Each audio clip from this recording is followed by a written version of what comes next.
Welcome to SB5D, SB405D Project Management.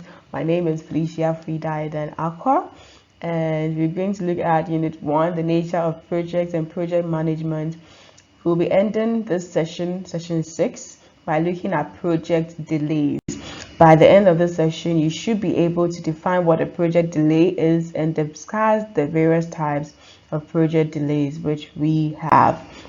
So what then is project delays? We're saying project delays are inability of a project team to be able to complete all activities stipulated in the project within the estimated duration. Delays has to do with what? Time. And we made mention that time is critical when it comes to projects, and so when we are not able to meet the timelines, then there's delay. So let's say you are supposed to have finished your degree program 4 years and it's 5 years or 4.5 years now. That is a delay. What is causing it? We then need to go in there. What is making you unable to meet that timeline? Usually project delays manifest as a breach of time constraints of the project, which could affect usually the cost, the scope and quality, either positively or negatively. And I made mention that in the triangle, we have our scope, we have our resources, and then we've got our time, and in there is our quality. And we made mention that all of these are interrelated, and so at the end of the day, whatever happens to one is going to affect the rest. Now, if you're not able to meet your timelines, it could be positive, it could be negative. Positive, especially if you are doing better than the timeline. So you're supposed to have finished your master's degree or something in 2 years and you're able to finish it in 1 year. That is positive.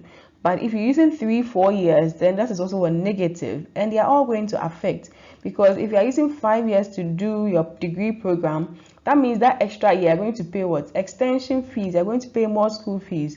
More resources would have to be placed in there as well. And so you realize that the effect it has, it can be either positive or negative depending on how that breach of time is coming up. And so project delays can be deliberate action or indeliberate action. Sometimes it is deliberate. You've seen our road constructors, a road they should be using one month to do, they'll use like 6, 7, 10 months just to get the prices of things doubled and all those ones. And so they have their own consequences. Sometimes too it is indeliberate. So like when the COVID happened and people had to do 5 years for a degree or 4 years or 3 years for a master's, those were indeliberate actions. So types of project delays, we have the critical and non-critical delays.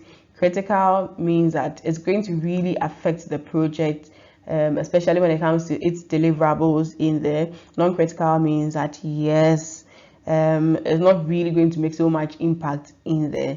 It's going to affect it, but the impact is not going to be so strong. Then you have the excusable and the non-excusable delays. You have the concurrent delays, happens as you're doing the thing, and then you have the compensable or non-compensable delays. Some of them you can compensate for it, some of them you can't do anything about it. So we'll look at all of these as we go on further. And the causes of delays are a number of factors. It could be as a result of errors of our design. It could be scope changes. And we made mention that some things can happen and then we may have to alter the project scope. Sometimes it may be underpinning assumptions which we didn't make or add from start, which is going to change it as we are going on. Sometimes it could be even inappropriate procurement systems or faculty contractual management systems.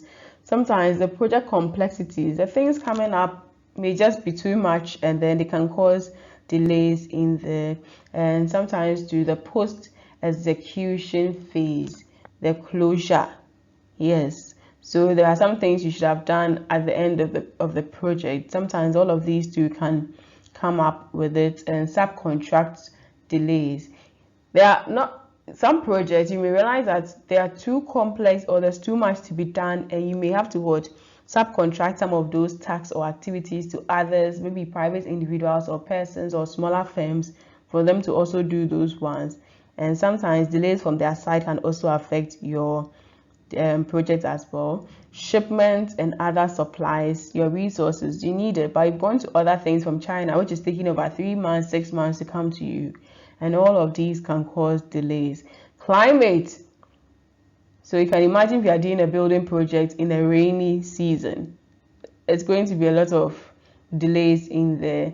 And client end delays. So you wanted to do something, the client will come and tell you, let's modify this, or they are not coming forward with some information you may be needing for your project. All of this can cause delays. So in this session, we looked at project delays as well as the various types of project delays that are very common on our project.